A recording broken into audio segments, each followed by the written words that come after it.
এক নদীতে থাকতো এক শক্তিশালী বাঙালি জিন। একদিন হঠাৎ করে একটি ভারতের জিন এসে সেই বাঙালি জিনকে বলল, তুই আজ রাতের মধ্যে এখান থেকে সরে যাবি, আগামী কাল থেকে এই নদীতে আমি রাজত্ব করব।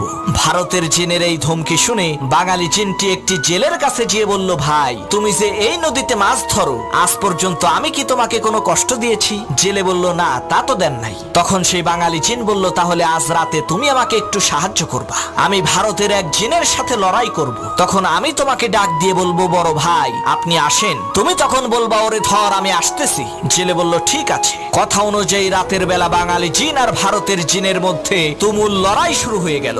এমন সময় বাঙালি জিন বলল, বড় ভাই আপনি আসেন। তখন জেলে বলল, ওরে শক্ত করে চেপে ধর আমি আসতেছি। এই কথা শুনে ভারতের জিন বলল, সর্বনাশ, ছোট ভাইয়ের সাথেই লড়াই করতেই আমার জান বের হয়ে যাচ্ছে, আর বড় ভাই আসলে তো আমার কেল্লা ফতে হয়ে যাবে। ওরে বাপুরে, আমি গেলাম।